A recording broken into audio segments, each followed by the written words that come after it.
Look at this painting.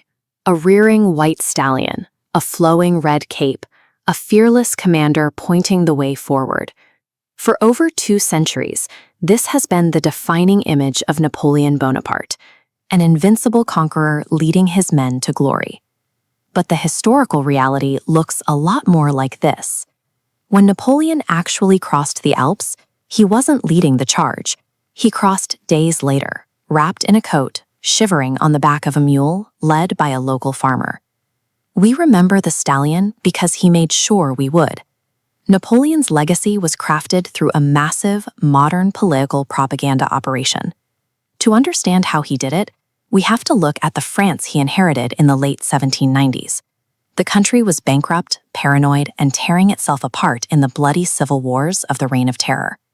Into this vacuum stepped a young artillery officer from the small island of Corsica. He was an outsider, but he was ruthlessly pragmatic, and he recognized a unique opportunity in the chaos. He realized a truth of modern power.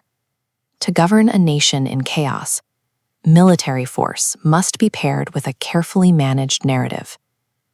He did have genuine military talent. He proved his tactical brilliance early on at the siege of Toulon and during the Italian campaigns. But his invasion of Egypt presented a different set of challenges. The expedition was a military failure. The British Navy cornered and destroyed the French fleet, trapping Napoleon's forces in North Africa, while the bubonic plague began ravaging his isolated men. In August 1799, he abandoned his army, boarded a ship, and fled back to France. To manage the optics of his return, he focused the public's attention on the work of the scientists and scholars he had brought with him. He highlighted cultural artifacts like the Rosetta Stone, which captivated the nation's imagination.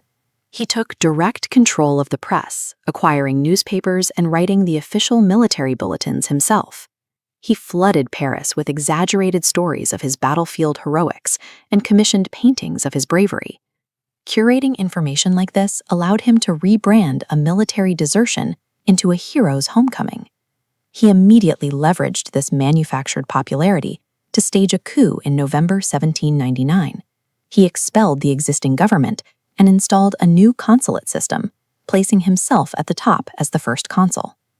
Official results of the 1800 referendum claimed 99.9% of voters supported his new constitution, but historical records revealed the true total was barely 50%.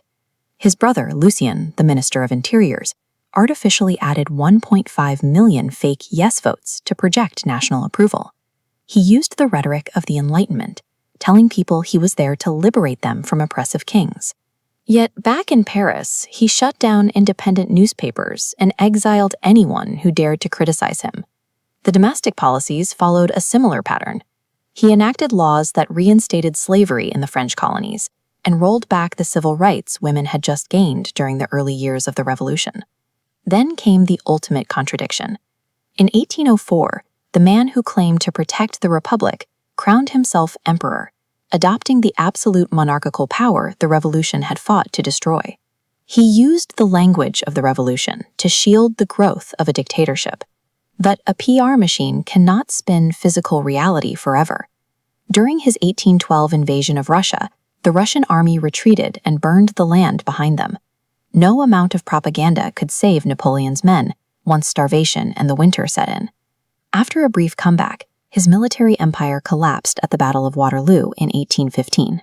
He was sent into permanent exile on the remote island of St. Helena, ending his active rule. Yet, his reign leaves us with a paradox.